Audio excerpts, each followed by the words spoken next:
What's up, guys? This is Dirty Yugi from Dirty Yugi and the Boys, and today I'm bringing you my second place locals deck profile. New format, shufflers are gone, D-shifters, more of a side deck option and less of a main deck card. So I decided to whip out the old Brigade deck. This isn't Leerless, this isn't Sprite, this is basically just pure. Matchups were Libro McConco, 2 branded, and a Punk deck I lost to in the finals. Him and I actually talked about it, and then I said, had I just flipped the revolt when I should have, would anything happened? And we both kind of agreed that the game could have gone different. So I'm just chalking that one up to misplay. So in theory, this could have been a first place, but yeah, misplays happen. No one's perfect. But yeah, let's just get into it. 40 card main. 3 rescue cat. This is just the bread and butter. This card is the most important card in the deck at the moment. This is the only one card combo. Every other one requires 2 separate names, but I did come to figure out that two separate names is almost the exact same combo, and that's just kind of neat. And then 3 fractal, 3 kit, 3 Nerval, 2 Karis. Then I also played Mercurier and Albion. This combo, these 2 cards, legitimately make it so you don't have the lack of cards in hand problem that Brigade always does, because you always have to use the cards in the combo in order to make your board, but you never have enough cards. So you always end up with Appa for 3, Revolt set with 1 or 2 in hand, but this fixes that problem. These 2 cards legitimately make this combo good. Well, this and sword. Yeah, so I wouldn't even consider playing this deck without those cards. And then hand traps, we have 3 Nibiru, 3 Ash, and we're also playing Gamma and Driver. The name of the game is Resolve Cat, and this card helps. Not to mention, this card's really, really good going second. Now that Tier Limit's not as prevalent in the format, you can use this and destroy it, and it's worth it. This Garnet that you draw 12% of the time is worth the risk you run to play this card. This card's amazing. This card's just really, really good this format. It's one of the better hand traps. 3 Tanky, 3 Crossout, boom, boom. Alright, I know I said that Cat's the bread and butter of the deck, so the idea is resolve Cat as much as possible. That's why we play these. That's why we play 3 of these, 3 of these. Now, in theory, this Monster Reborn should be cut for Call by the Grave.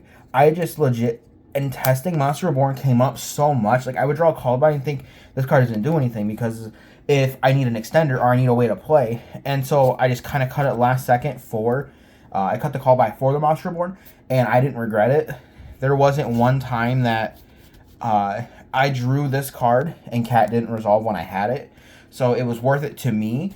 I can justify cutting it, though, for the Call by. I understand if you read this, if you watch this, you're like, if Cat's the best card in the deck and it needs to resolve, why aren't you playing Called by? And like I'm saying, you can definitely cut this card. That's fine. I understand that thought process. Be my guest. I just found out in testing that I kind of needed it.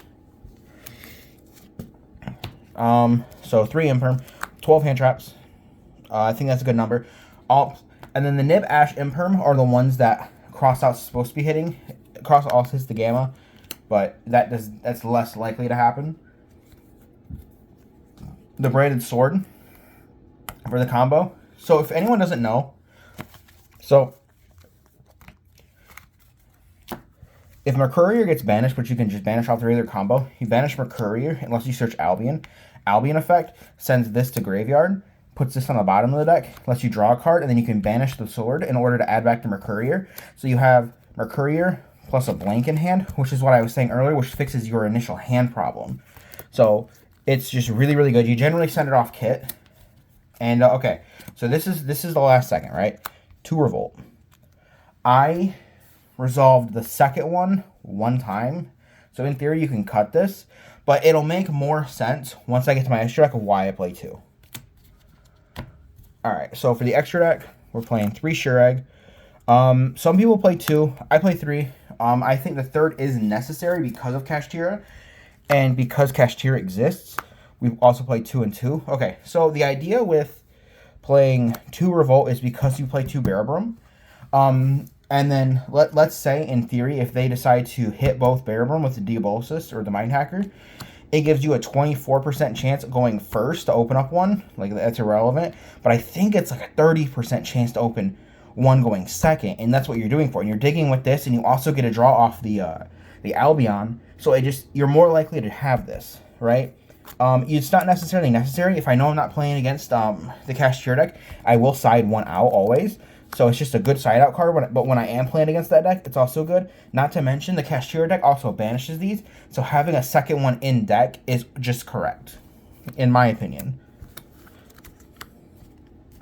One Rugal, never needed. You'll never need more than that.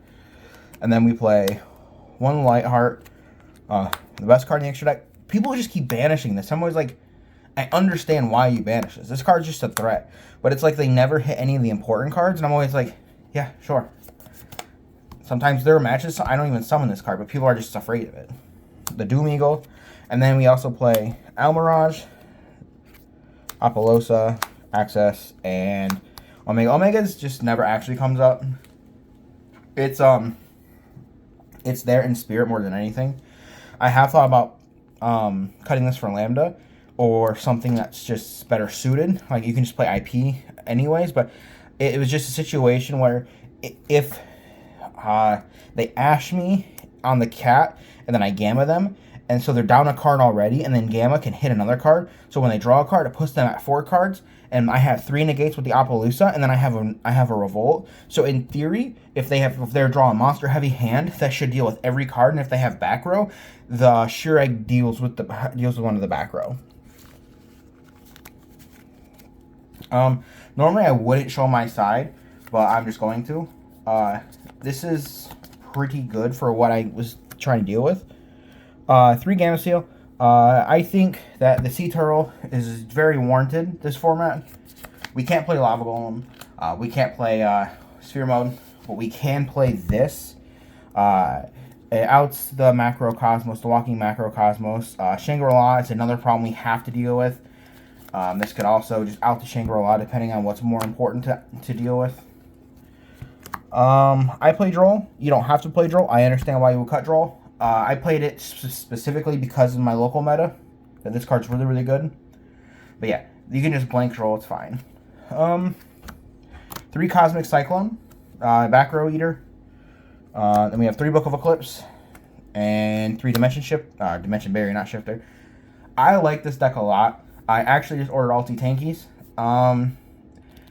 Any changes I would make, again, I understand why you might not want to play Reborn. You might want to play the Call By instead. But I personally really think this list is solid. There's not a lot I would personally change. Like I said, I got 2nd place, and I didn't just sit down and play against like Battle and Boxers for 4 rounds. This deck did compete pretty nicely. But that's it. If you have any comments, don't forget to leave them. I'll answer them. I have no problem answering questions. Don't forget to like, comment, and subscribe, and I'll see you in the next video. Y'all have a wonderful day. I'll catch you later.